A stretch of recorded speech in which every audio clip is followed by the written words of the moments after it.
Alléluia. Amen. Alléluia. Amen. Est-ce qu'on peut acclamer pour le Seigneur? On peut acclamer pour le Seigneur. Amen, amen, amen. Bonsoir à tous. Bonsoir. Que Dieu vous bénisse. Amen. Bonsoir à nos fidèles internautes. Que je bénis la présence de tout un chacun en ces lieux. Amen. Avant de commencer, nous allons incliner nos têtes pour pouvoir faire notre prière d'ouverture. Si nous pouvons nous lever, s'il vous plaît, dans la présence de Dieu. Notre Seigneur et notre Dieu, Papa, nous te sommes infiniment reconnaissants, Dieu de gloire. Papa, nous voici encore en ce moment où ta parole déclare, il est doux, agréable aux frères de demeurer ensemble. Papa, nous sommes dans ta présence, mon Dieu. Ta parole dit encore, là où deux ou trois sont là, comment tu es là. Seigneur, en ce lieu, nous sommes plus que deux, nous sommes plus que trois. Et j'ai cette ferme conviction, Seigneur, que Papa, tu es parmi nous. Et pour cela, nous bénissons encore ta présence. Nous te remercions, nous te rendons grâce, oh Dieu. Et je remets, oh Papa, le culte, Seigneur, de ce soir, dans le culte de Sainte Belle-Main. Dans ta dimension de Alpha, commence avec nous. Dans ta dimension d'Emmanuel, Papa, demeure soit au milieu de nous, Papa. Et dans ta dimension, Seigneur, de Oméga, Papa, achève avec nous. Et c'est dans le nom puissant de Jésus-Christ. Nous disons tous, Amen. Amen. Est-ce qu'on peut acclamer pour le Seigneur? Bien-aimé, tu peux faire mieux que ça, mieux que ça. Amen.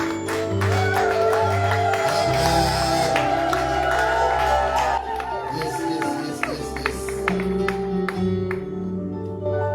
Nous allons ouvrir la parole de Dieu dans le livre de Jean 4, 23. Je lis la parole de Dieu. Amen. Amen. La Bible dit, mais l'heure vient et elle est déjà venue, où les vrais adorateurs adoreront le Père en esprit et en vérité. Car ce sont les adorateurs que le Père demande. Et il y a d'autres versions qui disent que le Père recherche. Nous allons passer un moment dans l'adoration, bien-aimés. Mais l'expression de Dieu envers nous, c'est sa grâce. Et notre expression envers Dieu, c'est l'adoration. Et voilà encore, il nous donne encore cette opportunité de pouvoir être encore dans sa présence, de pouvoir encore l'adorer. Il dit qu'il recherche des vrais adorateurs. Est-ce qu'en ce lieu, une personne peut être cet adorateur que le Père recherche? Amen. J'ai l'impression d'être tout seul. Je répète encore. Est-ce qu'en ce lieu, il y a une personne qui peut être cet adorateur dont le Père recherche? Amen. Amen. Je vais laisser la place à la chorale pour nous conduire dans ce moment d'adoration. Amen.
et nous venons crier à toi.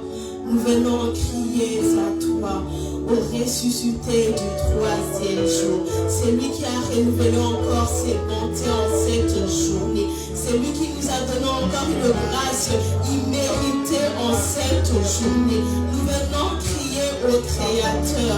Oh, la créature crie vers son Créateur. Nous venons encore, Seigneur, dans ta présence. Chercher, Seigneur, ta présence. Oh, nous sommes ici présents. Nous avons soif de toi. Nous avons soif de ta présence. Nous avons soif de ton amour. Nous avons soif de tes bontés. Nous avons soif, Père Seigneur, oh, de tes grâces. Comme un enfant, nous venons te rechercher. Comme un enfant, nous venons chercher notre mère. Oh, nous venons chercher le coup. En tant qu'épouse, nous venons chercher le coup. Nous venons crier à toi.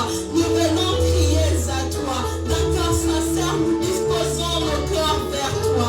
D'un cœur sincère, Seigneur, nous venons te chercher. Oh, nous sommes entrés dans tes parvis. Dans tes parvis. Dans tes parvis. Là où il fait beau, là où il fait doux. Oh, nous sommes venus te chercher. Oh, nous sommes venus te chercher. Nous sommes venus en ta rencontre. Nous crions à toi. Nous nous attendons qu'à toi. Dans ta présence, nous nous attendons à toi. Dans ta présence, nous nous attendons en ton règne. Oh, laisse que ton règne vienne en ce moment. Laisse que ta présence vienne prendre place en ce moment. Nous crions à toi, Père. Nous crions à toi, Père. Oh, nous te laissons ce moment entre tes mains. Rien que ta grâce en ce moment. Rien que, Seigneur, ton Esprit Saint en ce moment. Viens disposer nos cœurs. Viens, Seigneur, te manifester en cette soirée. Nous voulons te voir en cette soirée. Oh, chacun de nous est venu, oh, avec une idée en tête, avec une pensée, avec un désir, avec un besoin en cette soirée. Oh, c'est le que dans ta présence que nous pouvons recevoir, Père, ce que nous sommes venus chercher. C'est le que dans tes parvis, Père, que nous pouvons trouver la joie. Oh, là où il y avait la tristesse, c'est le que dans tes bras d'amour que nous pouvons trouver la joie. Nous venons crier à toi. Oh, nous venons crier à toi. Oh, je prie à toi. Ton église crie à toi. Ton épouse te cherche. Ton épouse te cherche. Oh, l'église te cherche. Oh, l'église a soif de toi. La main puissante de l'Éternel a soif de toi. En cette soirée, nous sommes venus d'un cœur sincère, d'un cœur assoiffé dans ta présence. Assoiffé dans ta présence. Nous venons crier à toi. Nous venons crier à toi. Crier ton nom. Crier le nom de Jésus. Le nom qui est élevé. Le nom élevé au-dessus de tout nom. Le nom devant qui touche et nous fléchit. Oh, le nom devant qui touche en quiétude fléchit. En cette soirée, c'est ce nom que nous sommes venus chercher. Nous crions le nom de Jésus. Nous grandissons le nom de Jésus. Nous élevons le nom de Jésus. Oh, le nom de Jésus. Nous crions à toi. Jésus, Jésus. En cette soirée, rien que toi. En cette soirée, rien que toi. Nous crions à toi. Oh, nous crions à toi, Père.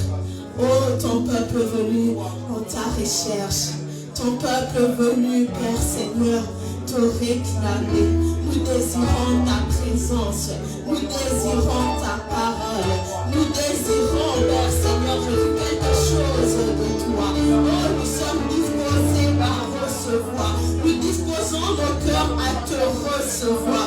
Nous disposons nos cœurs à te recevoir. Tu as dit dans ta parole, tu te fais voir devant celui qui te cherche. Oh, nous sommes venus te chercher. Nous sommes disposés en cette soirée. Oh, lève ta voix, dispose ton cœur devant le Seigneur, devant le nom de Jésus. Que ton onction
d'un cœur sincère en cette soirée.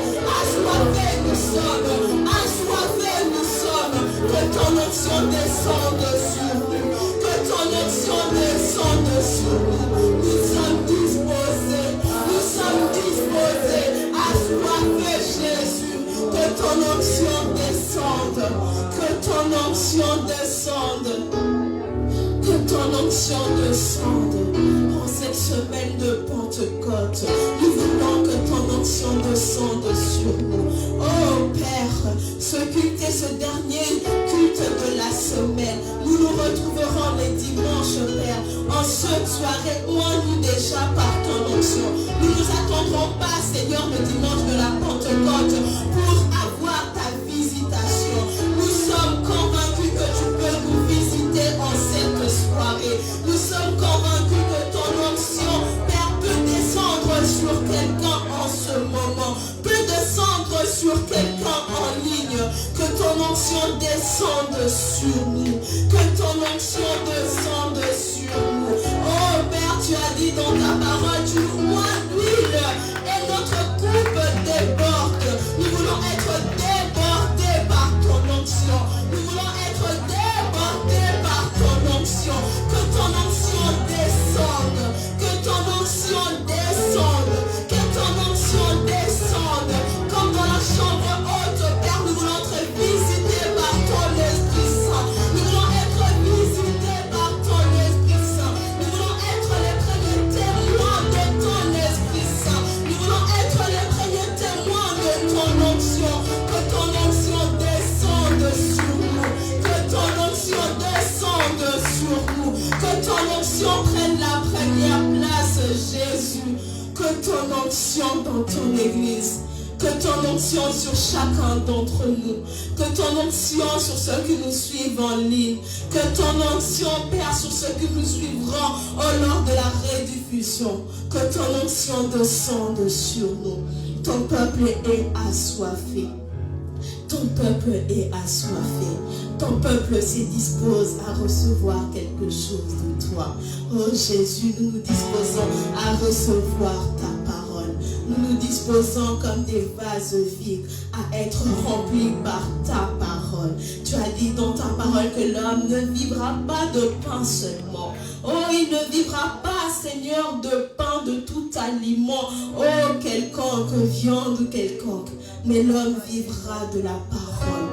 La parole. Cette parole qui nous nourrit. Cette parole qui nous solidifie. Cette parole qui nous élève. Oh, cette parole qui nous remplit comme des pierres, comme des rochers. Oh, fort devant toute épreuve, fort devant toute attaque. Oh, laisse que ta parole puisse encore faire du bien à quelqu'un en cette soirée.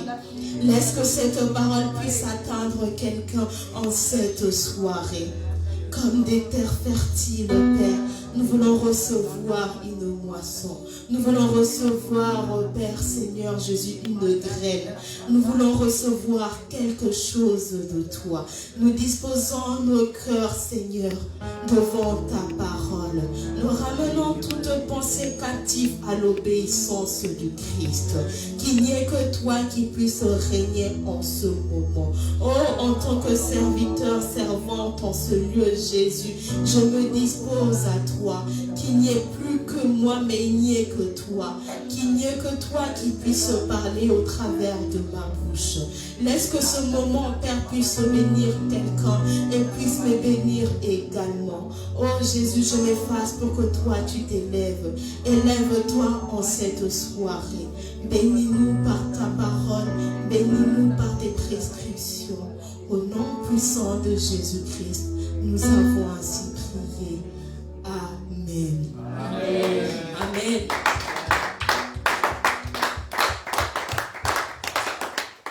Vous pouvez reprendre place. Amen. Bonsoir à tout le monde. Est-ce que tu peux saluer ton voisin, ta voisine? Bonsoir. Comment a été la journée? C'était une journée ensoleillée par la grâce de Dieu et nous sommes ici présents pour encore lui rendre des actions de grâce parce que c'est une grâce imméritée, une faveur que nous ne méritons pas d'être appelés vivants en cette soirée. Je bénis l'Église d'amour puissant de l'Éternel. J'ai béni notre pasteur Jacques qui m'a encore fait confiance en cette soirée, qui m'a accordé cette chair pour un moment d'exhortation. Est-ce qu'on peut encore acclamer les Seigneurs pour la vie de sa serviteur? Amen. Nous sommes toujours dans notre thème sur les alliances. Le mardi, nous avons été bénis par le frère Francis. Je n'étais pas là en présentiel. Voilà. Frère Christian. J'étais pas là en présentiel, mais j'ai été bénie sur YouTube. Et j'ai été captivée. J'ai été beaucoup instruite par ce qu'il a dit. Parce que le dimanche, on a parlé des alliances, des amitiés, de tout ce qui concerne la sexualité. Comment nous sommes amenés à pécher, à attirer vers l'impudicité par les personnes qui nous entourent. Il a relevé quelque chose de très important, nos amitiés, les personnes qui nous entourent, comment nous sommes influencés par notre atmosphère, par nos fréquentations, par nos amis, par les personnes qui nous entourent. En cette soirée, par la grâce de Dieu, j'espère y arriver, apporter un sous-thème qui sera au niveau de la gestion des relations. On reste toujours sur ces thèmes-là, les alliances, les relations, les amitiés. Donc nous allons voir la gestion des relations par la grâce de Dieu. Amen. J'ai soulevé un point important du coup lors de la prédication de frère Christian. Il a soulevé quelque chose. Il disait il faut avoir les bons amis. Il faut avoir les bonnes personnes, les bonnes amies, pas des personnes qui nous emmènent en te bois. Je connaissais pas ça, du coup ça m'a interpellée. Des personnes qui nous emmènent en te bois, ça on ne veut pas. On veut des très bonnes personnes, des bonnes fréquentations. Mais la question est, comment savoir quels sont les amis qu'il faut avoir? Comment savoir quelles amitiés qui valent la peine d'être gardées et celles qui ne valent pas la peine? Tout simplement, comment faire le tri? Comment faire le tri, que ce soit de manière spirituelle, que ce soit au niveau de l'école, au niveau des collègues, au niveau du travail. Il faut savoir faire le tri. Parce que nous ne sommes pas à l'église 24 heures sur 24, nous sommes amenés à aller travailler, nous sommes amenés à aller étudier, nous sommes amenés à aller faire des activités qui sont à l'extérieur de l'église. Donc, de ce fait, nous sommes amenés à côtoyer des personnes qui sont à l'extérieur de l'église. Mais comment, quand nous allons au travail, quand nous allons à l'école, comment savoir trier ces bonnes personnes? Comment savoir avec qui je peux cheminer? Avec qui je peux aller à l'école, avec qui je peux aller manger à la cantine, avec qui je peux demeurer durant la pause, parce que c'est ces personnes-là qui nous influent le plus. Parce qu'on reste, il faut le voir, sur 24 heures, on dort 8 heures, de 8h à 18h, on est au travail ou on est à l'école ou on est à la fac. On vient à l'église pendant 2-3 heures, on rentre à la maison, il faut faire les devoirs. 2 fois t'appelles, ah, c'est comment l'exercice là? T'es encore en contact avec des amis. Avant de dormir et tout, t'es en contact permanent avec des gens que tu as à l'extérieur de ton domicile, à l'extérieur du lieu de culte. Du coup, on va voir qui sont tes amis et qui ne le sont pas. L'amitié, tout simplement pour définir l'amitié est une relation, une inclination réciproque entre plusieurs personnes n'appartenant pas à la même famille. Moi, je peux rajouter n'appartenant pas à la même famille, pas à la même famille d'origine, la famille de sang, la famille spirituelle. Donc, il y a les amitiés à l'église, il y a les amitiés à l'extérieur de la famille, donc toutes ces amitiés-là qui sont du domaine scolaire, du travail, et il y a les amitiés qu'on croise dans la rue, ou on fait une connaissance et ça devient une amitié. Donc dans l'amitié, on ne parle pas de relation amoureuse, c'est une relation d'affection, on se lie d'affection et de considération avec une autre personne. C'est un sentiment entre 2 personnes ou plusieurs et qui partagent des points communs. Dans l'amitié, on partage des points communs. Mais quels sont ces points communs-là? Quels sont ces points communs-là qui influent sur nos vies? L'amitié implique souvent un partage de valeurs morales, des valeurs morales communes. On se lie d'amitié avec une personne qui partage la même philosophie que nous, qui a les mêmes idéaux que nous, qui a les mêmes pensées que nous. Et ces pensées-là influent sur notre développement personnel et elles influent également sur notre développement spirituel. Parce que vous pouvez partager la même église, avoir le même père spirituel, mais ne pas avoir la même moralité. Il y a d'autres personnes qui vont tolérer X choses et il y a d'autres personnes qui ne vont pas tolérer X choses. Et maintenant, il faut savoir faire le tri dans ce gros lot. Premièrement, j'ai soulevé du coup comment faire ce tri. Premièrement, j'ai soulevé en hiérarchisant tes relations. Donc, si tu veux faire les tris, connaître les bons amis qui vont t'aider à te développer spirituellement, mais aussi un développement personnel, un développement financier, un développement intellectuel, un développement dans tout le sens du terme, il faut savoir hiérarchiser tes relations. Une fois, j'ai parlé avec mon père et j'ai été au stage et tout, et je croise un des amis de mon père. Et j'ai dit à papa, ah oui, j'ai croisé quelqu'un, je lui ai dit que j'étais Bénédicte Mbambo. Il me dit, ah oui, mais monsieur tel, c'est mon condisciple. Mon co-disciple. J'ai dit, mais pourquoi tu dis pas ami? Dit, bah, on a étudié ensemble, c'est mon co-disciple. C'est pas mon ami. Et là, je me dis, mais ok, bah, c'est pas son ami. Parce qu'il a su distinguer, premièrement, un collègue, une connaissance, un condisciple, une fréquentation. Un collègue, d'après Larousse, un collègue, c'est une personne qui exerce la même fonction ou appartient au même établissement. Au travail, tu as des gens que tu fréquentes, ce sont tes collègues, parce que vous exercez dans le même travail. À l'école, tu as tes collègues, mais aussi des codisciples. Vous exercez la même discipline. La personne avec qui tu es en physique-chimie, c'est ton codisciple. Ton copain, c'est la personne avec qui vous partagez le pain. Quand vous êtes à la cantine, vous mangez ensemble, vous partagez le pain ensemble, vous partagez la nourriture ensemble. Tu es un copain. Nous sommes des copains. Du coup, dans tous ces milieux-là de relations, il faut savoir caser qui. Qui est ton ami, qui est ton collègue, qui est ton copain, qui est ton condisciple. La parole de Dieu dit, dans Proverbe 18, 24, la parole de Dieu, celui qui dit, par le nom de Jésus-Christ, dit, celui qui a beaucoup d'amis les a pour son malheur, mais il est tel ami plus attaché qu'un frère. Amen. Proverbe 18, 24 dit, celui qui a beaucoup d'amis les a pour son malheur, mais il est tel ami plus attaché qu'un frère. Toi, tu appelles tout le monde ami. Mon ami, mon ami. Tout le monde est ami. Tu n'arrives pas à distinguer les limites, que ça soit géographique, que ça soit relationnel, parce qu'il y a certaines personnes qui ramènent des collègues, de codisciples chez eux. On ne ramène pas n'importe qui chez toi. Chez toi, c'est ton cercle privé. Tout le monde ne peut pas entrer chez toi. Tout le monde ne peut pas entrer dans ta chambre. Il y a même des gens, il y a cette que j'ai remarqué en Europe, parce que du coup j'ai grandi en Afrique, je suis née en Afrique et je suis venue très jeune en Europe. Et moi, quand je suis arrivée à l'âge de 12 ans, j'étais tout le temps surpris. À chaque fois que tu allais chez quelqu'un, on te faisait la visite de toutes les pièces. La personne t'accueille chez toi, on est d'accord, beaucoup de gens font ça. On te fait la visite de toutes les pièces. Ah oui, ça c'est les toilettes, ça c'est ma chambre, ça c'est la chambre de mon fils. Ça, mais qui tu ramènes chez toi? Là où tu dors, tu ramènes quelqu'un là où tu dors. Ça n'a pas de sens.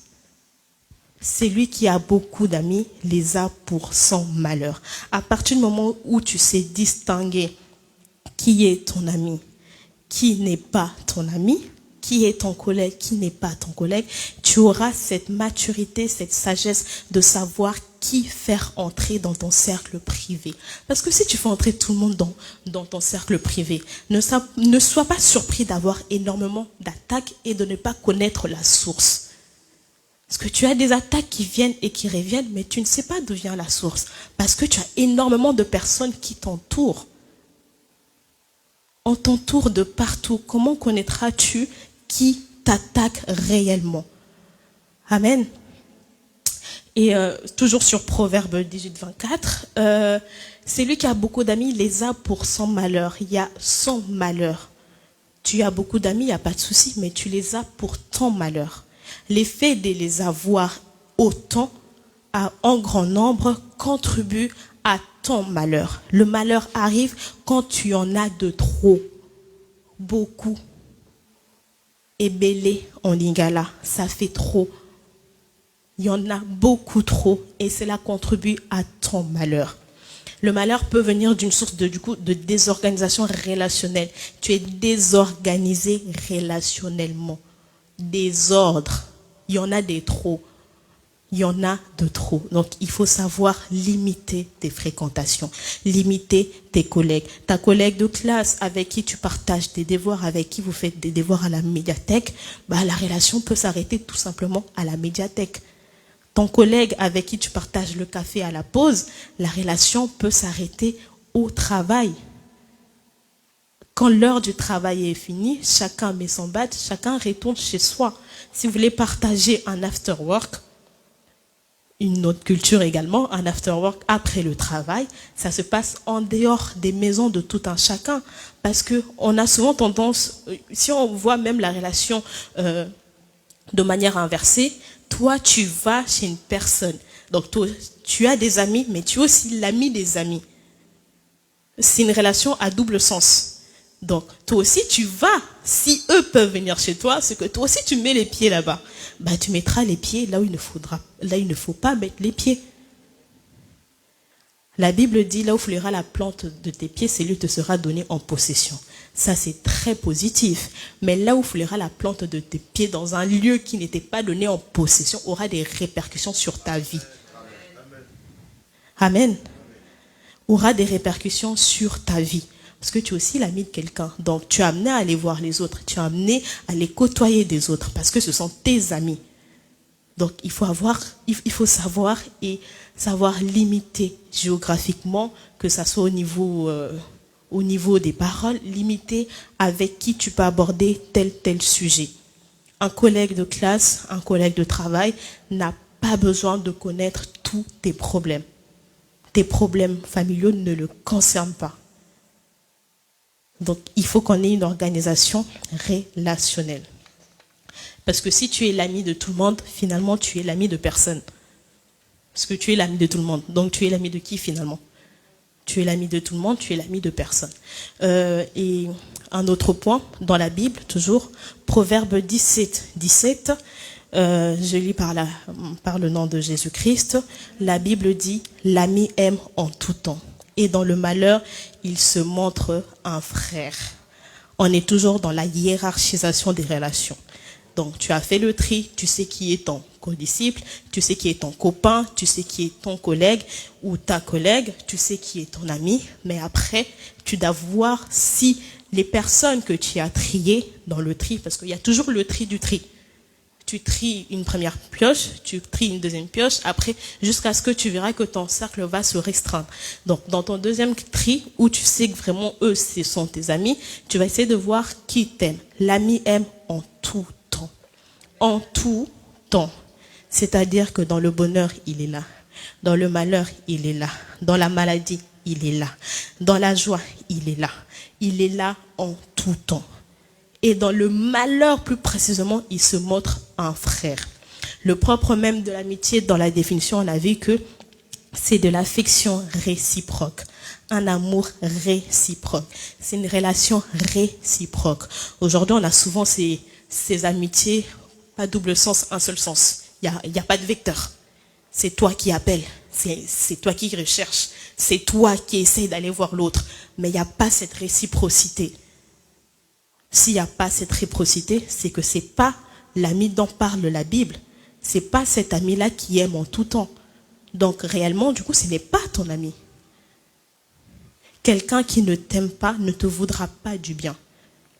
Un ami qui ne t'aime pas ou une amie qui ne t'aime pas ne te voudra pas du bien.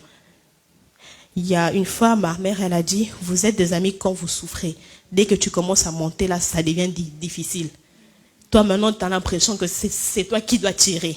Ah, qu'on sorte. Ah, qu'on aille faire ça. Ah, viens, on va à la bibliothèque. Viens, on va à l'église. Parce que non, toi, tu commences à monter, mais l'amitié n'est plus parce que en tout temps là, c'était que quand il y avait des problèmes. C'était que quand vous étiez au même niveau. C'était là où on était amis. Mais quand tu commences à propulser, il n'y a plus d'amitié. Donc déjà, à la base, ce n'était pas ton ami. Et du coup, il faut faire une introspection et se dire, en fait, c'est moi qui ai mal fait le choix. Je l'ai un peu trop vite appelé ami. Je l'ai un peu trop vite mis dans mon cercle privé. Je l'ai un peu trop vite fait entrer dans mon jardin secret. Amen. Et tes amis sont ceux qui t'accompagnent dans les temps difficiles, qui t'aident à te développer. Qui t'aident à te développer. Les mauvais amis sont à la source de ton malheur, mais les bons amis te propulsent. Moi, j'ai une amie, je ne sais même pas si je peux encore l'appeler amie, parce que on a passé ce cap-là d'amitié. On est devenus des sœurs dans le sens où, même quand j'ai un problème, ma mère l'appelle en première. Elle dit, hello Bénédicte. On a dépassé ce cap parce que elle est, c'est même pas elle est toujours là. Dans le sens où, même quand je suis hospitalisée, que je suis malade, c'est elle qui me ramène à manger. Une petite anecdote, lors de ma remise de diplôme, elle fait son stage en province, elle a pris le train pour venir participer à 30 minutes de remise seulement. Elle arrivait tout juste à la fin. Elle a fait ce sacrifice. Et on était ensemble avec ma mère, on est allé au restaurant. Et il faisait froid, on attendait dehors, on était avec la sœur Gaëlle qui devait aller chercher la voiture.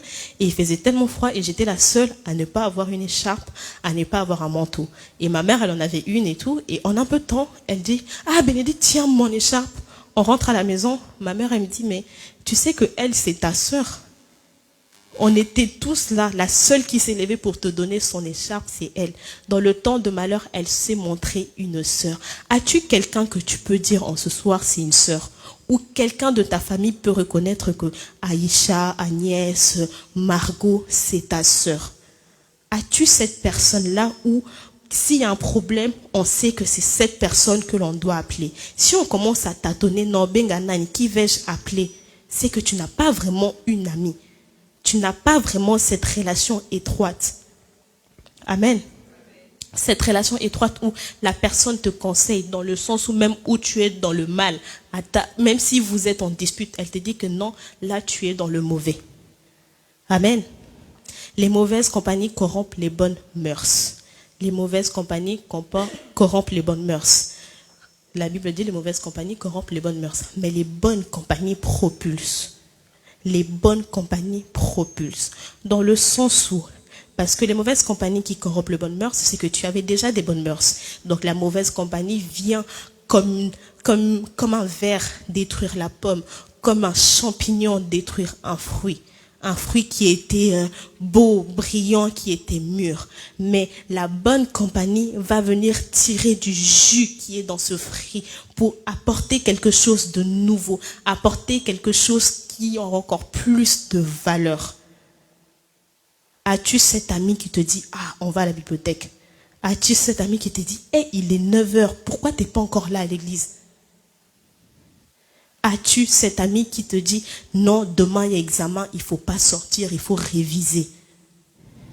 As-tu cet ami qui te dit, ah, je pense que pour ce dossier-là, il faut investir dans ça. Il ne faudrait pas dépenser comme ça, il faut investir dans ça. Amen. Nous, il y a le développement spirituel et aussi le développement personnel. Le développement personnel, on aura beau chasser les démons, mais il faut aussi que notre personne en soi puisse se développer. Mais ce qui contribue à ce développement, ce sont nos fréquentations. Nos fréquentations contribuent à notre développement personnel. Amen. La Bible dit encore dans Proverbes 13:20, le livre de Proverbes, je pense qu'il est très bien fait. Très bien chargé sur tout ce qui est développement. Il y a tout ce que l'on recherche sur la vie, tout est déjà dans la Bible, mais dans les livres de Proverbes, ce livre t'aide encore vraiment à marcher sur terre, à marcher dans ta vie au quotidien. Elle t'apprend comment faire les choses, tes fréquentations, ta manière de parler, ta manière de vivre avec les gens. Parce qu'on n'est pas amené qu'à vivre qu'à l'église, on est amené à vivre aussi à l'extérieur de l'église. Amen. La Bible dit dans Proverbe 13, 20, « Celui qui fréquente les sages devient sage, mais celui qui se plaît avec les insensés s'en trouve mal. » Celui qui se plaît avec les insensés s'en trouve mal. Celui qui fréquente les sages devient sage. Comme on dit, le fer aiguise le fer. La sagesse aiguise la sagesse. Amen. Il y a certaines choses qu'on a dans la vie, certaines problématiques, certaines préoccupations qui peuvent trouver des solutions, qui trouvent des solutions parfois par des personnes qui nous entourent, qui sont remplies de sagesse, qui sont remplies de bonté, de bienveillance, qui veulent tout simplement nous conseiller pour qu'on aille de l'avant. Donc celui qui fréquente les sages devient sage. Surtout dans le domaine scolaire, parce que moi j'en parle, parce que je viens juste d'en sortir, et j'ai été très bien conseillée. Je me suis vraiment limitée au niveau des fréquentations. J'avais que 3 amis, et dans les 3, nous sommes restés 4-2, on va dire, à la fin jusqu'à aujourd'hui. Et on a toujours eu cet élan de se motiver. Parce que les études, c'est dur, hein. Émeraude, Noëlla, c'est dur, c'est loin, c'est long, c'est fatigant, c'est dur. Et tu as besoin de cette personne-là qui doit te propulser. Tu as besoin de ce compagnon qui doit te tirer, qui doit t'aider à aller de l'avant. Et même dans la vie d'adulte est dure et compliquée également. Il y a trop de responsabilités. Tu as aussi besoin, c'est pour ça que quand on se marie, on a souvent des parrains, des marrains, parce que tout seul là, tu ne pourras pas. Franchement, jusqu'à hier soir, j'envoie un message à mon père, je lui dis, franchement, papa, moi, j'en peux plus travailler. Moi, je suis pas née pour souffrir. Je dis, franchement, moi, d'ici peu, là, si tu veux, toi et moi, on va faire le bilingue au Congo, parce que là, moi, je suis pas née pour me réveiller à 7h, 6h, aller travailler. Je suis pas née pour souffrir. Parce que la vie d'adulte est trop dure. Et tes fréquentations vont t'aider à aller loin.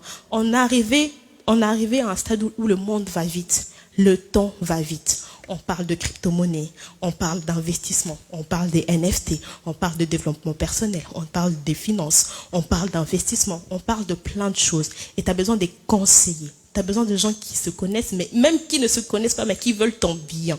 Des conseillers, des personnes qui t'accompagnent. Des personnes qui t'accompagnent, même pour les femmes mariées, les hommes mariés, tu as besoin d'un ami là qui va te dire, ah, tu traverses un problème financier, ah, je pense que tu peux investir dans ça, ça va apporter du fruit. Mais il faut trouver la bonne personne, les bons amis. Amen. Les bons amis. C'est lui qui fréquente les sages, devient sage.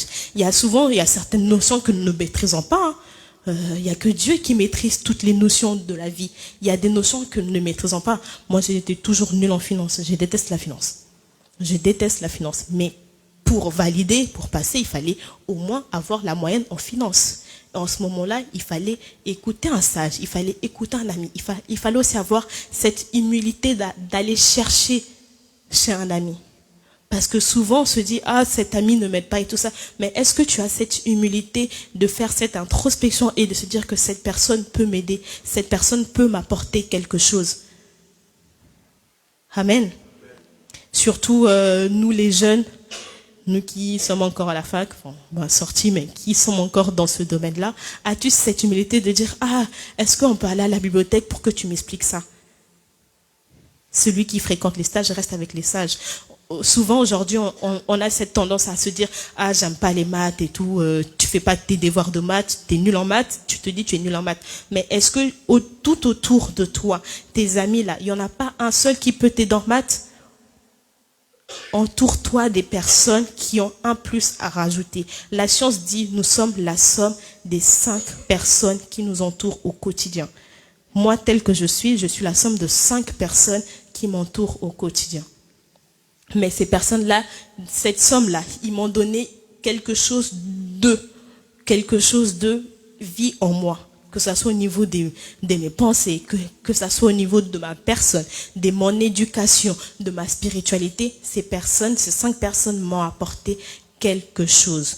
Donc, il faut bien les choisir pour qu'ils nous apportent cette sagesse-là, pour qu'ils nous aident encore à se propulser. Parce que si ces 5 personnes, la somme des 5 personnes, c'est nous, la somme des mauvaises personnes, c'est toi aussi.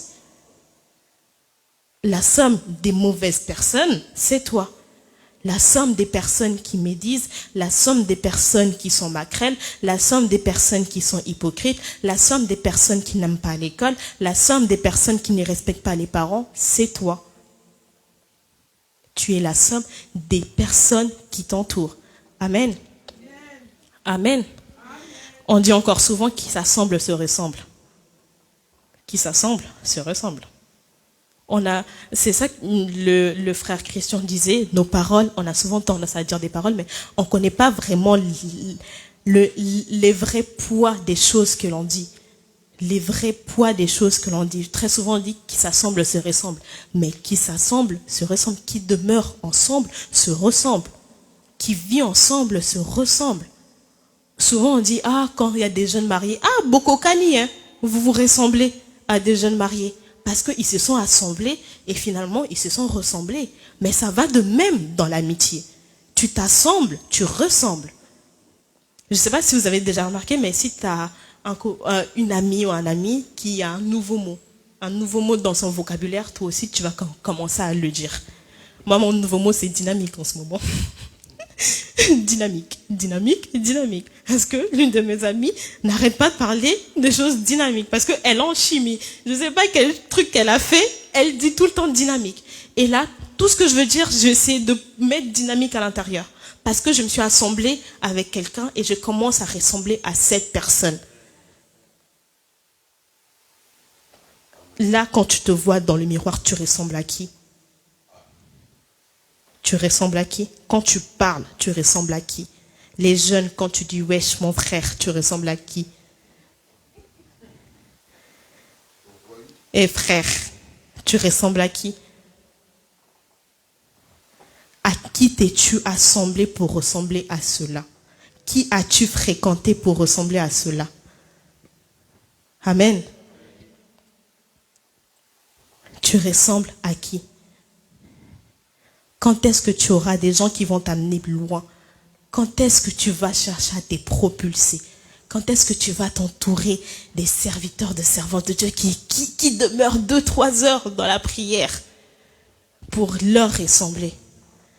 Quand est-ce que tu vas t'entourer de gens qui donnent que des versets? Chaque phrase, c'est des versets. Il y a des gens comme ça. Hein. Tu te dis, mais yo, Bible, on peut mémoriser. Ouais. Tout, c'est des versets. Dieu dit. Mais pour connaître la Bible, c'est avec ce genre de personnes que tu dois t'assembler. En étant en licence, j'avais un ami, Chris, que j'aime beaucoup, et qui est également chrétien, mais qui est à Reims. Et je lui disais, j'aime toujours aller réviser à la bibliothèque avec des gens, parce que quand tu révises avec tes amis, t'as pas envie d'être l'échec. C'est-à-dire, t'as pas envie d'être dernier. Du coup, ça va te forcer à travailler plus, parce que toi aussi, tu veux montrer que toi, tu sais. Parce qu'il y a une forme de concurrence entre les amis. Mais elle n'est pas malsaine. Hein. Elle n'est pas du tout malsaine. Mais toi aussi, tu vas aller loin. Donc toi aussi, quand il y a un examen de maths, tu as envie de montrer que moi aussi, j'ai étudié, moi aussi, je peux le faire. Et pour avoir cette motivation, il faut s'entourer des gens qui font également la même chose. Amen. Donc, là où les gens vont commencer à investir, il faut t'entourer des gens qui investissent. Parce que toi aussi, tu veux faire la même chose.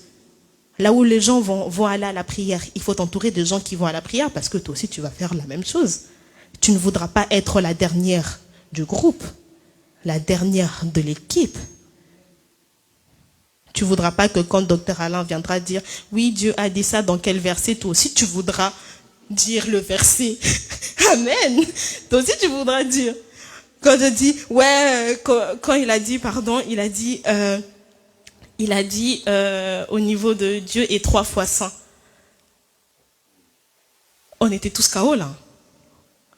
On était tous KO, même moi la première, on était tous KO. Et du coup, pour savoir ça, il faut te rapprocher de Dr Alain. Il faut te rapprocher des personnes qui sont comme les Dr Alain. Donc, plus tu vas te rapprocher des personnes qui sont comme les Dr Alain, tu seras comme le Dr Alain, tu vas maîtriser la parole de Dieu comme le Dr Alain. De même pour la cuisine, on a toujours dit, les mamans, ils ont toujours dit, comment tu sauras préparer? Si tu ne demeures pas dans la cuisine avec les mamans, comment sauras-tu préparer? Parce que ça s'apprend dans la cuisine ne sort pas de la cuisine. La marmite ne vient pas dans la chambre. C'est en quittant ta chambre et en venant dans la cuisine que tu apprends à cuisiner. De la même manière, dans tes amitiés, tu quittes ce stade de latence, ce stade c'est ce petit stade pour aller plus haut. Mais pour aller plus haut, il faut déjà voir la personne qui est arrivée là-haut. Amen. Du coup, tu as hiérarchisé tes relations. Tu sais qui t'aime vraiment. Tu sais quel ami va te propulser parce que tu t'es entouré d'un sage. Tu t'es entouré d'une sage. Tu t'es entouré des personnes qui ne t'emmènent pas que chez Primark, qui ne t'emmènent pas que chez Shein, qui ne t'emmènent pas que dans les choses puériles, mais qui t'emmènent vers des choses plus sérieuses, qui veulent que tu apprennes, que tu connaisses, que tu lises de livres, que tu sois cultivé. Il ne suffit pas que d'être cultivé. C'est vrai, la Bible, c'est le summum, il n'y a pas plus que la Bible, il n'y a pas plus que la parole de Dieu, il n'y a pas plus que l'Église. Mais quand tu sors de l'Église, parce que Dieu dit, il faut aussi aller travailler, c'est par la sueur de ton front que tu mangeras. Mais comment tu vas travailler si tu n'as pas des connaissances? Comment vas-tu être comptable si tu ne sais pas faire un bilan? Si tu ne sais pas faire un compte de résultats? Donc tu es amené à côtoyer des gens qui sont comptables. Tu es amené à côtoyer des gens qui connaissent la comptabilité. Tu es amené à côtoyer des gens qui vont t'amener à lire des livres de comptabilité. Parce qu'il faut qu'il y ait un équilibre. Il faut qu'il y ait un équilibre. Dans toute chose, il faut qu'il y ait un équilibre. Dans tes amitiés, dans tes relations, il faut qu'il y ait un équilibre. Un équilibre spirituellement. Parce qu'on ne veut pas des amis qui t'emmènent la sorcellerie. On veut être entouré des frères et sœurs dans la présence de Dieu qui t'emmènent à aller plus loin, qui constituent un garde-fou. Parce que c'est des amitiés qui sont là pour t'emmener vers la bénédiction, qui te protègent. Mais quand tu sors de l'église, tu es aussi censé montrer qu'en dehors de l'église, tu es capable de montrer ta lumière, même dans le domaine où on ne t'attend pas. On doit se dire, ah oui, c'est une chrétienne, c'est un chrétien, mais en mathématiques, c'est quelqu'un. Mais pour être quelqu'un en mathématiques, tu ne pourras pas le faire seul. Parce que la Bible dit, 2 valent mieux qu'un. 2 valent mieux qu'un. Amen. Amen. Dans la gestion des relations, il y a aussi ce côté, le 3e point, c'était la reconnaissance. Parce que on est amené à grandir, on est amené à évoluer. Qui a encore ses amis du CP, CE1 ici? Bon, à part Jade et Jeden. Encore? Maman Véro, de Jade et Jeden. Mais il y en a combien? À part Maman Véro. Il n'y a que Maman Véro. Les autres, tu les côtoies plus. Que ça, tu les connais. Il y a la connaissance, mais il n'y a pas l'amitié. Il y a la connaissance, mais il n'y a pas l'amitié. Dernièrement, je disais à ma mère, mais maman, tu sais pourquoi une pyramide, quand tu prends une pyramide ou un triangle, la base, elle est hyper large et le sommet, il y a très peu d'espace au sommet. Parce que les gens qui sont au sommet se retrouvent au sommet. Donc, tes amis que tu as connus il y a de cela 10 ans ne seront pas tes amis d'aujourd'hui. Donc, il faut quand même être loyal à tes amis du passé. C'est pas parce qu'une amitié est finie aujourd'hui, parce qu'il y a certaines amitiés qui sont amenées à disparaître, parce qu'il y a l'évolution. Ton ami du collège ne sera pas forcément ton ami quand tu vas te marier. Tu auras du coup des nouvelles personnes, des nouvelles amitiés que tu aurais du coup en amont bien choisies, parce que maintenant tu as la sagesse et le discernement de bien choisir tes amis. Mais cela ne veut pas dire que tes amis, tes anciens amis, que tu dois être déloyal envers eux. Amen. On a très souvent dans la culture africaine et tout ça, quand il y a un problème, on va médire sur une personne qu'on a côtoyée. Il y a un système de jetons, quelque chose comme ça. On va médire, on va essayer d'enfoncer la personne qu'on a côtoyée. Mais un bon ami, c'est un ami qui aime en tout temps. Même quand vous ne vous fréquentez plus, il y a toujours cet amour, il y a toujours cette loyauté. Tu es loyal en tout temps. Amen. Du coup, il y a cette reconnaissance. On a vu David le dimanche avec, j'arrive pas à prononcer ce nom, Mephibosheth. Voilà. Voilà, vous avez compris. Non, j'arrive pas à prononcer ce mot. David a reconnu, a pensé au bienfait de Jonathan. Et c'est parce qu'il y avait cette loyauté, cet amour. Après bien des années, il a repensé, il a dit, j'avais quelqu'un. Et sa manière de prouver sa reconnaissance, de rendre à son ami ce que son ami lui avait certainement donné, parce que s'il n'avait rien reçu, il n'aurait rien redonné en retour, était de prendre en charge son fils qui était resté là. La reconnaissance, même quand l'amitié n'y est plus, parce qu'il y a des gens, la mort existe. Dieu peut reprendre quelqu'un, Dieu peut reprendre un ami. Mais après la mort de cette personne, est-ce que l'amour meurt avec cette mort? On a dit la mort n'arrête pas l'amour. Donc ta reconnaissance envers tes bons amis doit demeurer. Et ça fait partie d'une bonne gestion des relations. Tu ne dois pas être cet ami qui est tout le temps là en train d'offenser derrière, qui est tout le temps là en train de médire sur tes connaissances. Parce que plus tu médis sur tes connaissances, moins tu auras des amis dans le futur. Et ces amis-là qui auront peut-être la possibilité de t'aider à te propulser ne t'aideront pas parce qu'ils diront que cette personne n'est pas si bonne. Amen. La reconnaissance. Avec les temps, certaines amitiés finissent par s'estomper. Plus tu grandiras et tu verras que tu auras moins d'amis parce que tu vas changer de milieu. Il y a des gens qui vont changer d'état, qui vont changer des continents. Il y a des gens qui vont se marier. Il y a des gens qui vont avoir des enfants.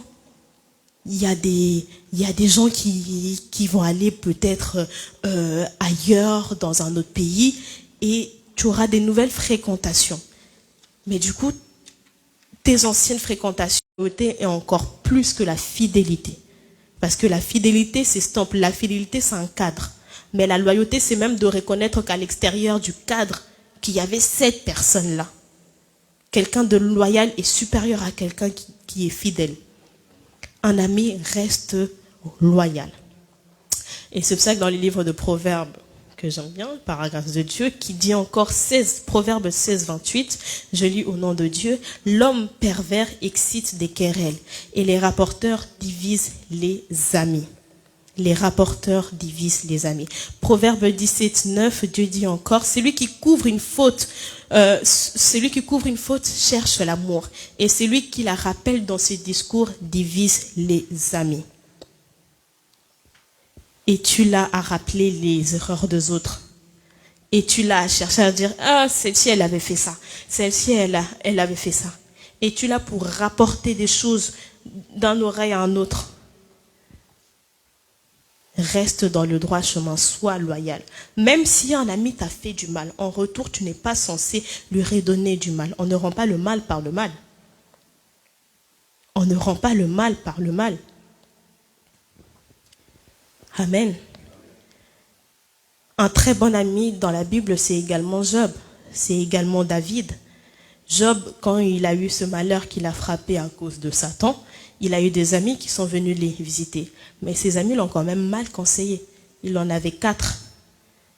On l'a mal conseillé. Mais dans Job 42, 10, la parole de Dieu dit, l'Éternel rétablit la situation de Job quand celui-ci eut prié pour ses amis. Quand celui-ci a eu à prier pour ses amis. L'égoïsme. Es-tu égoïste? Est-ce que tes amis sont égoïstes envers toi? Il faut avoir ce discernement de savoir qui tu fréquentes. Ces amis qui ont toujours des opportunités mais qui ne te le disent pas. Mais pourquoi vous ne m'avez pas invité? Il y avait une conférence et tout ça. Donc, ils ont bénéficié de la conférence. Mais toi, tu n'en as pas bénéficié. Donc, toi, tu as perdu. Ils ont été égoïstes au niveau de la connaissance, au niveau de la sagesse. Amen. L'Éternel rétablit la situation de Job Job, quand celui-ci eut prié pour ses amis. Il lui accorda le double de tout ce qu'il avait possédé. Le double de ce qu'il avait possédé. Et il est temps de prier pour tes amis. Et il est temps de prier pour les personnes qui t'entourent. Et il est temps de remettre chaque personne entre les mains du Seigneur. Éloigne l'égoïsme de ton cœur. Éloigne-toi des amis égoïstes également. Éloigne-toi des personnes qui médisent des autres devant toi. Parce que ces personnes qui médisent devant toi disent la même chose de toi devant les autres personnes. Amen. Restons concentrés sur l'essentiel. L'essentiel est ton évolution. L'essentiel est que tu grandisses. L'essentiel est que tu t'affermisses dans la parole. L'essentiel est que tu sois stable financièrement. L'essentiel est que ta famille soit propulsée. L'essentiel est que tu sois dynamique dans tous les domaines de ta vie.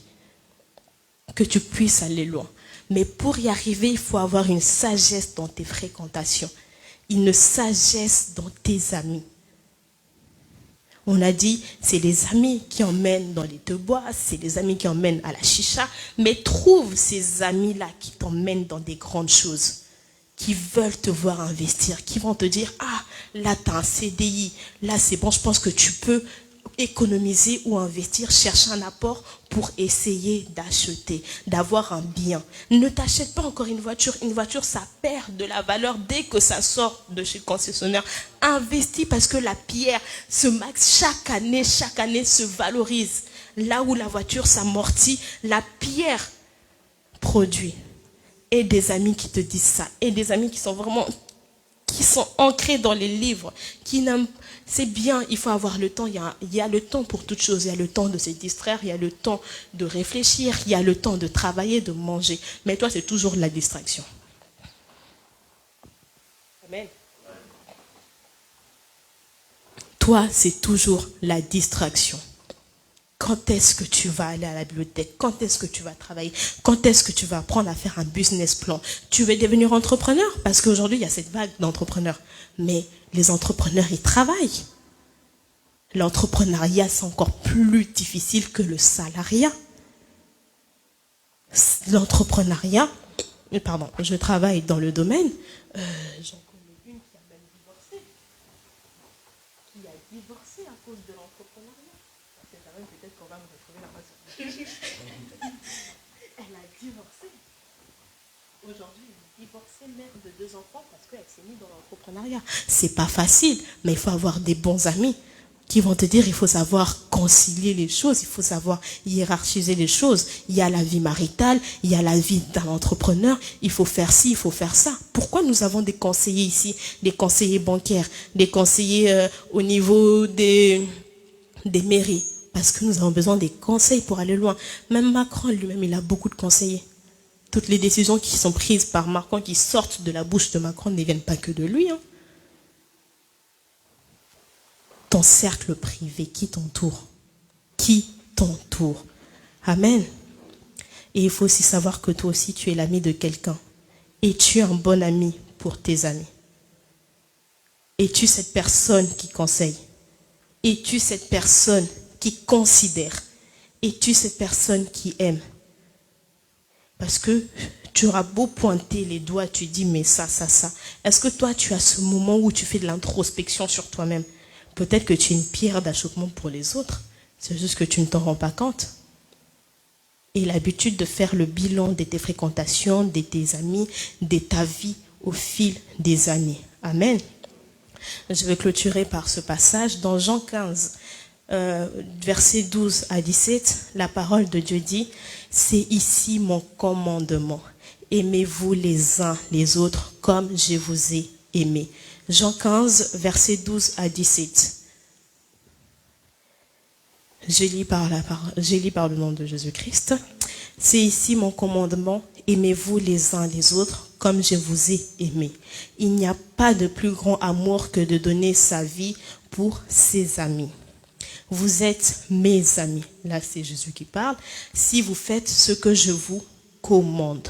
Je ne vous appelle plus serviteur parce que le serviteur ne sait pas ce que font le maître.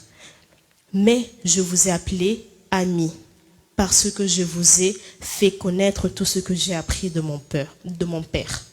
Ce n'est pas vous qui m'avez choisi, mais moi je vous ai choisi. Je vous ai établi afin que vous y alliez et que vous portiez du fruit et que votre fruit demeure, afin que ce que vous demanderez au Père en mon nom, il vous le donne. Ce que je vous commande, c'est de vous aimer les uns les autres. Amen. Jésus est notre premier ami, notre ami fidèle. Mais il nous commande de nous aimer les uns les autres. Il a fait de nous ses amis. Nous ne sommes pas des serviteurs. Il a dit dans sa parole, je ne vous appelle plus serviteurs, parce que le serviteur ne sait pas ce que font les maîtres. Mais je vous ai appelé amis parce que je vous ai fait connaître tout ce que j'ai appris de mon Père. Quel meilleur ami que Jésus.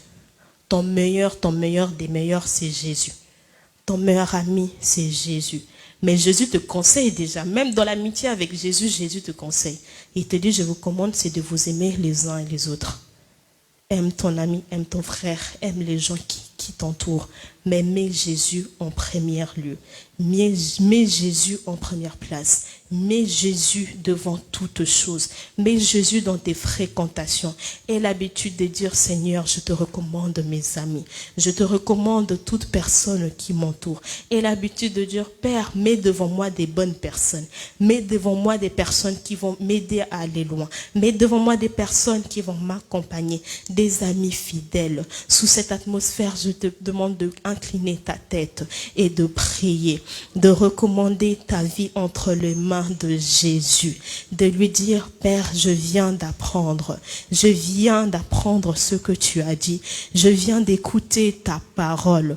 Père, en cette soirée, je te recommande mes amis, je te recommande mes fréquentations, toi qui donnes la sagesse, toi qui donnes l'intelligence, toi qui donnes le discernement. Donne-moi ce discernement de reconnaître mes amis, de reconnaître les personnes qui vont m'aider à aller loin. Donne-moi ce discernement, Père, de choisir des bons amis pour mon futur, de choisir de bons amis pour mon ministère, de choisir de bons amis pour mon travail, de choisir des bons amis, oh Père, pour mes entreprises.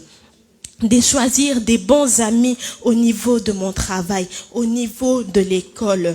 Oh, recommande tes fréquentations dans les mains de Jésus. Recommande tes fréquentations dans les mains de Jésus. C'est celui qui met toutes choses devant nous. Il est le chemin, la vie et la vérité. Comme il est le chemin, il te donnera des compagnons pour cheminer avec eux. Comme il est le chemin, il te donnera des bons amis pour cheminer avec eux. Comme il est le chemin, la vie et la vérité, il te fera voir le cœur de tout un chacun, le cœur des gens qui t'entourent. Il te fera voir le cœur des gens qui veulent, Père, te fréquenter. Il te fera voir les cœurs de gens qui cherchent à connaître ta vie. Il te fera voir le cœur de gens qui cherchent à connaître tes secrets pour savoir qui il faut garder et qui il ne faut pas garder.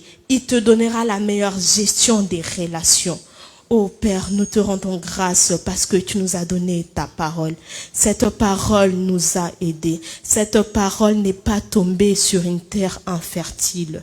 Cette parole est ancrée dans nos vies. Père, merci parce que tu nous as donné encore cette vision de choses. Cette vision de savoir marcher avec de bonnes personnes. Cette vision de savoir s'entourer avec de bonnes personnes. De savoir cheminer avec des bonnes personnes. De savoir, Père Seigneur Jésus, être des bénédictions également pour les personnes.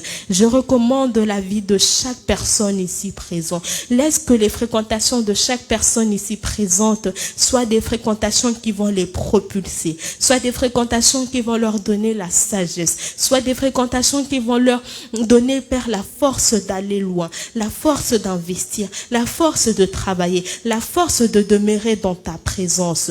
Tu as dit dans ta parole, tu es notre ami. Nous voulons encore, Seigneur Jésus, avoir avoir une relation plus profonde avec toi. Tu es notre ami en tout temps. Tu es celui qui nous a aimés le premier. En cette soirée, nous voulons encore élever nos voix. Oh Père, pour te remercier pour ce que tu as fait, pour te remercier pour ce que tu fais, pour te remercier pour ce que tu feras. Oh Père, tu nous as permis de comprendre durant ces 3 derniers cultes, oh, quelles sont les personnes avec qui nous devons marcher, quelles sont les personnes que nous devons fréquenter, afin d'éviter toute forme d'alliance, afin d'éviter toute forme d'alliance, des alliances qui vont nous détruire, des alliances qui vont aller pour notre perdition, oh, des alliances qui vont, Seigneur, nous ramener plus bas que terre. Grâce à ta parole aujourd'hui, maintenant nous savons que la gestion des relations est importante.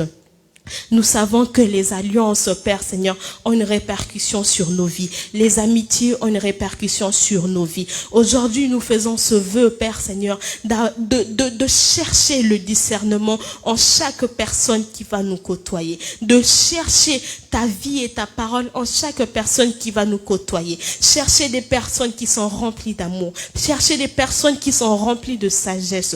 Chercher des personnes qui sont remplies, Père Seigneur Jésus, de bienveillance. Merci Père parce que tu nous as aidés. Merci Père parce que tu nous as donné ta parole. Merci Père parce que tu nous as donné ta parole qui est la vie, qui est le chemin et la vérité. En cette soirée, nous sommes encore instruits par ton Esprit Saint. Nous sommes encore instruits, Père Seigneur Jésus, par ta parole. Merci pour la grâce que tu nous as faite en cette soirée. Je recommande les relations de tout un chacun entre tes mains.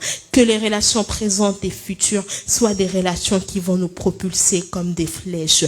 Que nous puissions encore aller de l'avant. Que ça soit spirituellement, professionnellement et familièrement. Nous voulons, Seigneur, te voir dans nos vies. Au nom puissant de Jésus-Christ, nous avons ainsi prié. Amen. Amen. Acclamons le Seigneur, acclamons le Seigneur. Amen. Est-ce qu'on peut acclamer le Saint-Esprit? Gloire à Dieu.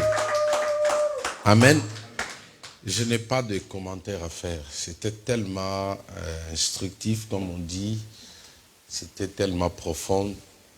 Et c'était tellement clair, même pour ceux qui sont à la maison. Est-ce qu'on peut acclamer encore le Seigneur pour les dépôts? Amen. Quelques leçons à retenir. Aujourd'hui, j'étais toute la journée, j'étais ici à l'église et puis je suis rentré chez moi. À un moment, j'ai appelé ma femme, je lui ai posé pas mal de questions. Je dis, mais vous savez, en tant que pasteur, quand je regarde l'évolution, la croissance de l'église, ça n'évolue pas. Ça fait un peu mal. Alléluia. Et je me demande, la grâce que nous avons ici, comment les gens nous appellent, combien de gens viennent ici, voient la main de Dieu. Et qu'après tu vois, ces gens-là repartent, ces gens-là disparaissent. Moi j'ai dit, Seigneur, est-ce que c'est toi ou qu'est-ce que tu veux m'enseigner là? Comment les gens viennent là, ils voient la main de Dieu, ils témoignent. Mais pourquoi quand les gens viennent, ils ne restent pas à l'église? Et c'est là où le Seigneur m'a dit, il y a un travail que tu dois faire. Alléluia. Vous savez, quand je vous ai tous demandé d'arrêter, de déposer un peu ce que vous faisiez officiellement, et moi-même je prendrai, je vais désigner qui va travailler, c'était par rapport à ça. Quand les gens viennent, quelques temps après, les gens disparaissent. Je ne sais pas si vous vous posez des questions par rapport à ça. En tant que pasteur, je n'ai pas besoin de voir le même visage. Le même visage, l'église n'avance pas. Alléluia. Je ne peux pas accepter avoir le même personne 10 ans. Ils sont là. Ou soit il y a un problème entre vous, c'est vous qui chassez les gens, ou soit il y a un problème qui échappe encore de mon entendement. Parce que le souci d'un pasteur, l'église doit grandir. Depuis que j'ai pris la décision de mettre toutes les choses en place, c'est par rapport à ça. Alléluia. Dieu nous a donné une onction, Dieu nous a donné une grâce. Parfois, même quand je regarde, je dis, mais je croise des personnes qui ont un renom, qui ont des grandes églises. Mais quand tu vois ce qu'ils témoignent par rapport à nous, tu sens que la personne lui-même se dit que non, toi tu es un danger. Un danger dans le sens, il reconnaît ce qui est en toi. Mais maintenant, quand tu regardes le travail comme ça, numériquement, il y a quelque chose qui bloque. Alléluia. Alors, au travers de ce travail, ces enseignements, il faut que chacun de nous prenne ses responsabilités. Évitez de mauvaises fréquentations. Parce qu'il y a des choses qui peuvent vous affaiblir d'aller à l'église. Tu ne peux pas être ami de quelqu'un qui te parle mal, premièrement de ton pasteur. Premièrement, ou de la maison de ton pasteur. Il faut comprendre que ce sont des personnes à exclure. Elle a dit quelque chose, il faut hiérarchiser tes amis.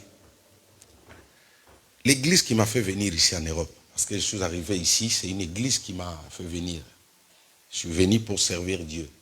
C'est pourquoi je reste toujours loyal aux églises. Toutes les églises où je suis passé, j'ai travaillé pas pour l'église, mais pour Dieu. Et je disais toujours, Dieu, tu m'as mené pour te servir. Et j'ai toujours cette histoire-là au-dedans de moi. Partout où je vais, je n'aime pas voir quelqu'un qui a pour but de détruire l'église.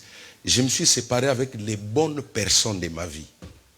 Quand vous entendrez les gens vous dire que non, votre pasteur c'est un traître, c'est dans ce domaine-là. C'est-à-dire on est ensemble, on se dit par exemple, on va quitter l'église pour que ça tombe. Alléluia. Vous voyez comment on me qualifie ça? Donc je vous dis, ce sont des meilleurs amis. Quand on se parle comme ça, je dis on va partir. Mais quand je rentre, le Saint-Esprit me dit, toi tu n'as pas cette nature-là. Je change de visage. Demain, les gens commencent à dire, non, il est traître. Il trahit les gens. Ils disent, non. Alléluia. Comment peux-tu être ami avec quelqu'un quand tu es avec le téléphone, il ne fait que te montrer le mal de l'église, le mal. Regarde le pasteur. Ce sont des personnes à exclure, à ne plus même inviter dans vos maisons. Amen. Parce que moi, je me pose la question, je dis, mais pourquoi ce serait les mêmes têtes dans le même poste qui travaillent? Moi, je n'ai pas cette vision-là. Par exemple, là, j'ai Winnie et Jana. Je ne veux pas que ce soit Winnie et Jana là 10 ans. Ce n'est pas ma vision. Eux, ils vont travailler, à un moment donné, on va les affecter dans des cellules. Il faut qu'il y ait d'autres remplaçants là. Pareil dans tout. Aujourd'hui, même au filmage, il faut que l'église puisse aller de l'avant. Amen. On doit tous avoir ce cœur-là et prier pour des gens qui ne viennent pas. Je fais cette expérience-là. Maintes fois, quand j'ai prié, j'ai ciblé le nom d'une personne qui ne vient pas. Quand je prie, je vois la personne le lendemain. Parce que l'église a un combat. Alléluia. Il y a des gens qui viennent ici, après quand ils rentrent, ils sont alourdis. Il y a des gens qui viennent ici, quand ils rentrent, après ils sont attaqués. J'ai reçu ces messages-là.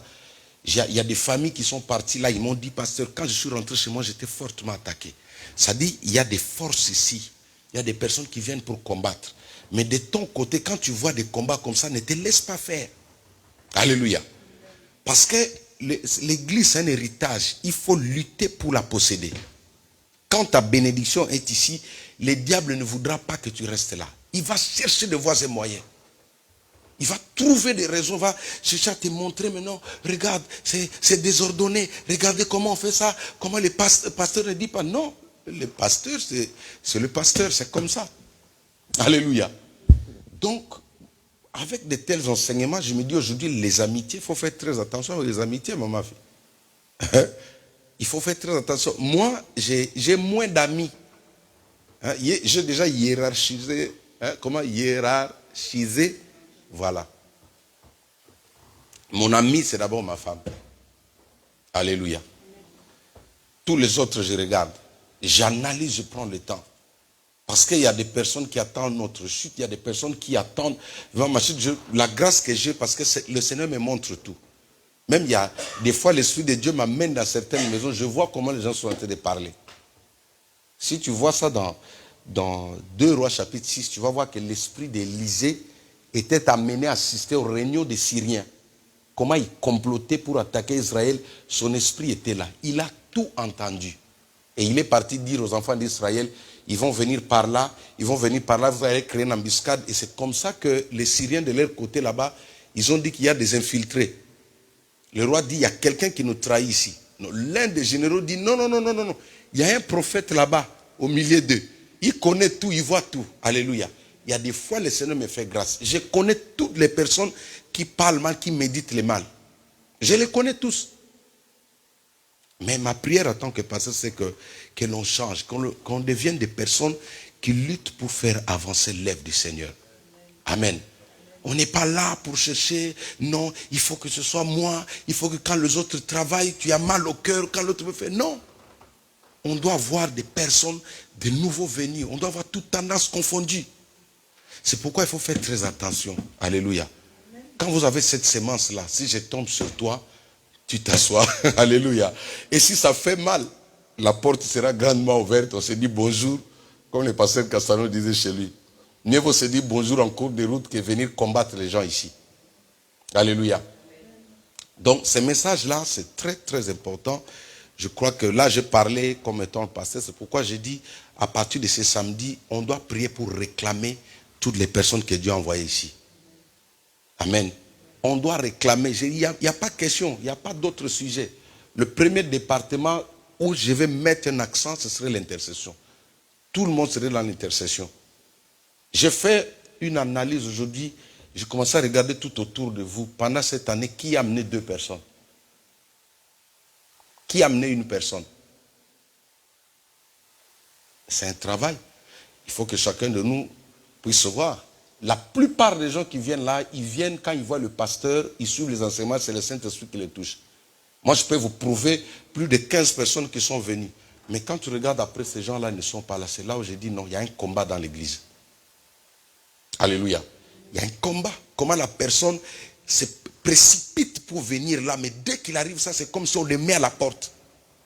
Il y a un combat. Donc, je veux que nous puissions prier pour réclamer nos frères et sœurs. Il y a des personnes que le Seigneur veut guérir ici. Il y a des familles que le Seigneur veut guérir ici. Alléluia. Alors ma prière, c'est que tous ces gens-là reviennent là. Moi, je ne veux pas diriger une église qui va faire 6 ans, qui n'est pas encore stable. Je disais à ma femme, mais c'est comme ça que les pasteurs sont essoufflés. Alléluia. Un jour, tu seras essoufflé, ma fille. Tu as beaucoup donné, mais tu vois le résultat, c'est comme s'il y a une force qui combat.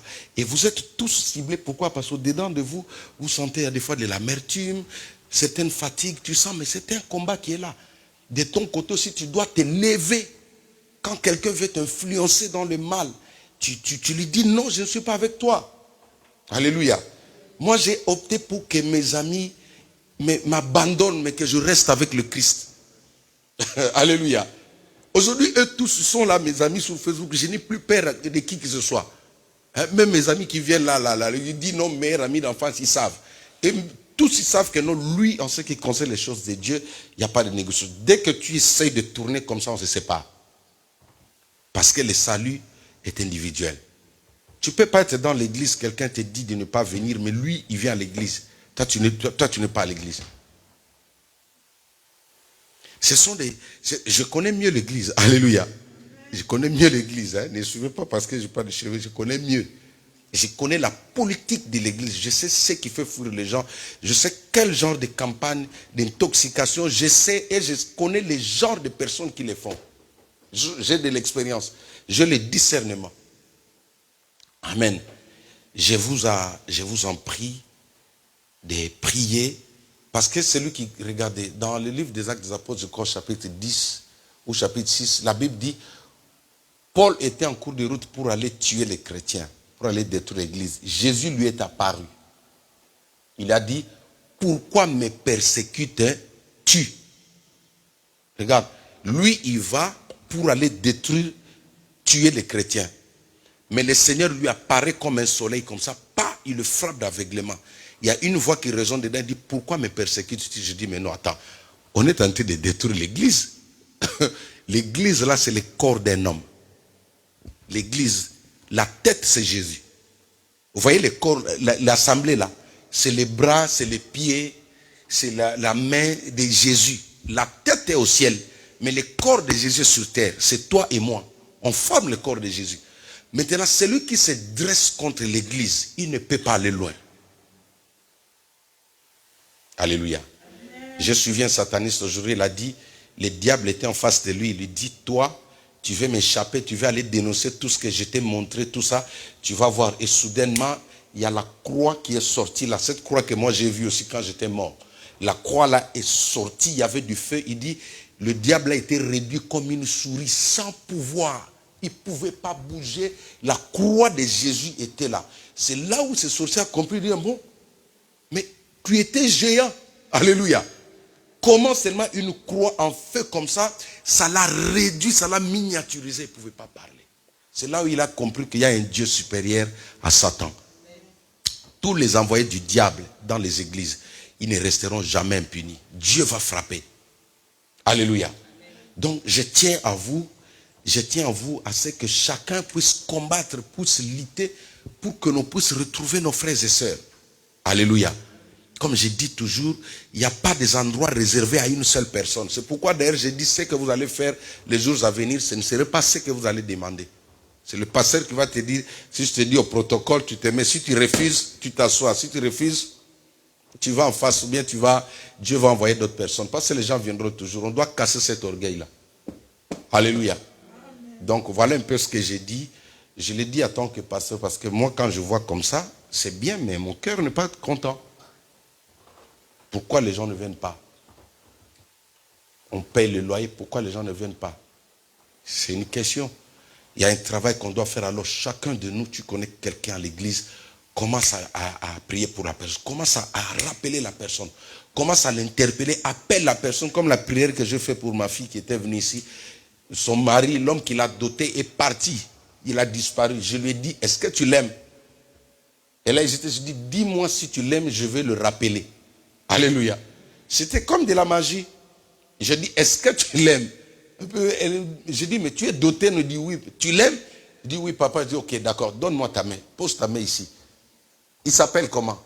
Mais j'ai rappelé la personne, j'ai dit, au nom de Jésus, là où tu es, je ramène ton cœur ici, vers ta femme. Quand il est sorti comme ça, la personne l'a appelé. Là, aujourd'hui, on a discuté, il dit, papa, il va m'envoyer un billet pour que j'aille le croiser aux États-Unis. Je dis, vas-y, ma fille, je suis derrière toi, si on peut acclamer le Seigneur. Amen. Priez pour des gens, prions pour nos frères et sœurs. Le travail le plus important d'abord, c'est l'intercession à l'église. Tout le monde doit apprendre à intercéder. Il faut que les âmes perdues puissent avoir une place là. Alléluia. Quand l'église, plus nous serons nombreux, plus nous serons forts. Plus il y aura du travail à faire. Mais s'il n'y a que 5 personnes, comment on va vous installer? Tu vas diriger qui? Tu vas enseigner les chaises plutôt? Non, il faut qu'il y ait du monde. Et si les gens ne viennent pas, moi je vous ramène toujours dans le plan spirituel et aussi sur le plan caractère, comme elle a dit. Là, ces enseignements, vous allez continuer avec ça, d'accord? Je sens que vous avez beaucoup de choses à dire, vous allez continuer avec ça. Mais il faut que chacun se pose une question. Depuis l'année a commencé, j'ai chassé combien? J'ai sorti combien de personnes à l'église? Ou j'ai ramené combien de personnes? Parce que moi, je sais. Vous avez un pasteur qui voit, qui parle peu. Même quand je rigole, je vois ma tête là. Dieu m'a donné une tête un peu suffisante, consistante, parce que ça tourne beaucoup. J'ai une sagesse que le Seigneur m'a donnée. Je peux te voir comme ça, je sais. Alléluia. Donc, je parlais à nous tous et ceux qui nous suivent à la maison. Faites le travail d'un bon évangéliste. Commencez à prier pour que les âmes reviennent. Toutes ces forces, nous allons nous tenir debout. Une prière même pendant 5 minutes. Les oppressions, les attaques que le monde des ténèbres exerce autour de l'église, nous prions que le feu détruise ces oppressions et que tous les plans, les hôtels bâtis au nom de la main puissante de l'Éternel, au nom de ton pasteur Jean-Jacques Nkoto, que ces hôtels prennent feu au nom de Jésus-Christ, nous prions. Alléluia. Élève la voix.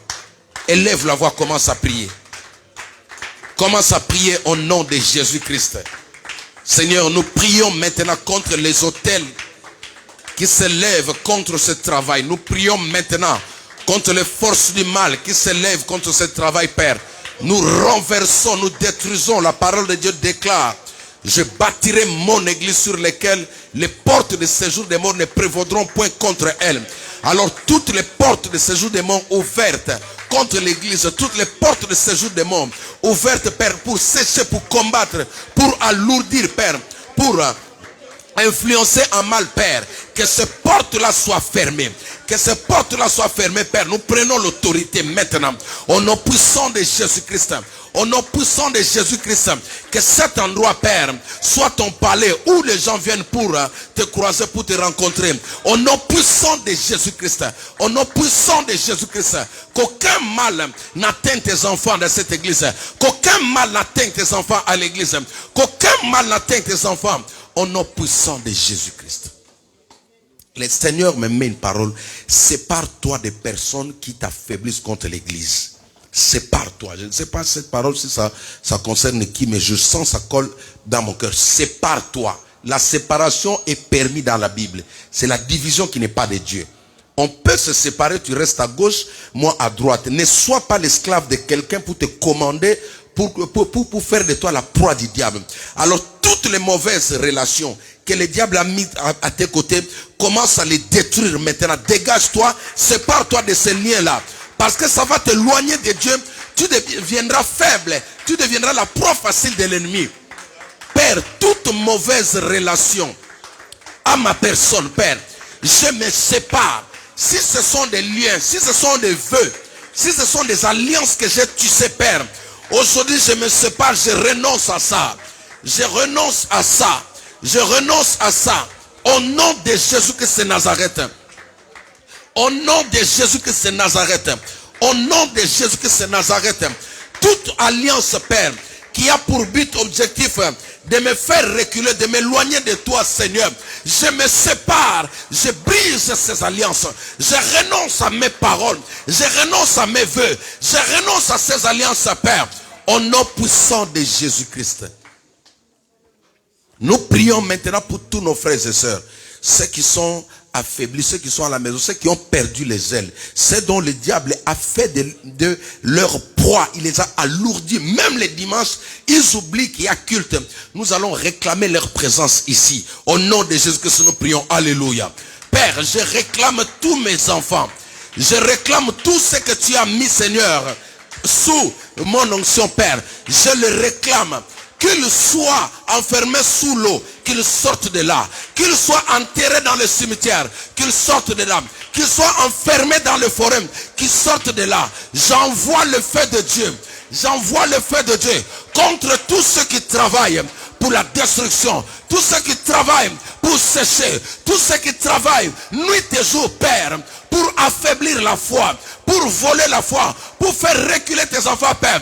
Que le feu de Dieu soit intense sur eux. Que le feu de Dieu soit intense sur les agents du diable, sur les envoyés du diable. Au nom puissant de Jésus-Christ. Au nom puissant de Jésus-Christ. Au nom puissant de Jésus-Christ. Alléluia. Alléluia. Remercie le Seigneur. Nous prions pour le culte de ce dimanche. C'est dimanche Pentecôte, mais nous, la Pentecôte, c'est pas seulement les dimanches là. Nous fêtons la Pentecôte tous les jours. Au début de ce culte, la servante de Dieu nous a menés dans la présence du Saint-Esprit. Nous, le Saint-Esprit est notre ami. Nous sommes avec lui tous les jours. Nous l'attendons pas le jour de la Pentecôte. Nous prions que le Saint-Esprit se manifeste ce dimanche. Qu'il touche, qu'il baptise. Ceux qui veulent parler en langue, qu'ils parlent en langue. Ceux qui veulent avoir des dons, qu'ils aient des dons. Ceux qui veulent prophétiser, qu'ils prophétisent. Prions tous au nom de Jésus-Christ. Alléluia. Est-ce que tu peux taper les mains et prier? Demandez cela à Dieu. Demande cela à Dieu. Au nom puissant de Jésus-Christ. Au nom puissant de Jésus-Christ. Au nom puissant de Jésus-Christ. Charabase kebaba. Marabase terababa. Ton feu, ton feu. Ton feu, Seigneur, dans l'église. Ton feu dans l'église. Ton feu dans l'église comme le jour de la Pentecôte. Comme dans la chambre, ô Seigneur, baptise. Joël 2:28. Dans le dernier jour, je répandrai mon esprit sur toute chair, sur les jeunes gens, sur les vieillards. Père, nous prions que cette parole, que cette prophétie s'accomplisse dans la vie de tes enfants, ces lieux. Au nom de Jésus, Père, suscite dans cette église des servantes et des serviteurs de feu. Des personnes qui vont te servir avec crainte. Des personnes qui vont te servir avec loyauté. Des personnes qui vont avoir le souci des âmes. Des personnes qui vont avoir le souci de ceux qui sont faibles, Père. Suscite dans cette église. Transforme les cœurs, Père. Envoie de part et d'autre, Père. Ce dont tu as destiné, tu as prédestiné pour cette œuvre, Père. Au nom de Jésus, je bénis tous ceux qui sont à la maison, ceux qui sont malades, je vous déclare guéris au nom puissant de Jésus-Christ. Père, j'abandonne notre chemin de retour entre tes saintes mains. Je prie que ta grâce surabonde sur chaque personne ici présente. Laisse que ces messages qui nous a parlé encore sur les amitiés, Père, puisse nous aider à choisir, à faire le choix et à prendre les décisions qui seront même douloureuses pour nous, comme Abraham l'a prise avec son neveu Lot. Pourvu que son âme ne se perd pas, pourvu que sa foi ne se perd pas, Seigneur. Alors je prie que tu nous accordes cette grâce. Merci pour la jeunesse de cette église qui prennent ces messages comme une interpellation par rapport à leur relation dans la vie de chaque jour, Père. Nous te rendons toute la gloire, Père. Remplis ta servante, Seigneur, en fait que prochainement, qu'elle nous parle encore de ta part, Père. Qu'une muraille de feu soit dressée tout autour de chaque maison, de chaque membre de cette église, partout où vous me suivez, que cette onction vous sécurise, qu'aucun mal ne vous atteigne, au nom de Jésus-Christ. J'interdis aux sorciers, j'interdis aux oppressions, j'interdis aux démons d'entrer dans votre maison, de porter atteinte sur vous, au nom puissant de Jésus-Christ de Nazareth. Il est écrit, celui qui garde Israël ne sommeille ni ne dort. Père, laisse que tes yeux restent largement ouverts pour veiller sur la vie de tout un chacun. Par le nom puissant, glorieux de Jésus-Christ, notre Seigneur et Sauveur, nous t'avons ainsi prié avec action de grâce. Amen. Acclamons le Seigneur notre Dieu. Ciao, ciao pour tous nos fidèles internautes. Que Dieu vous bénisse. Amen.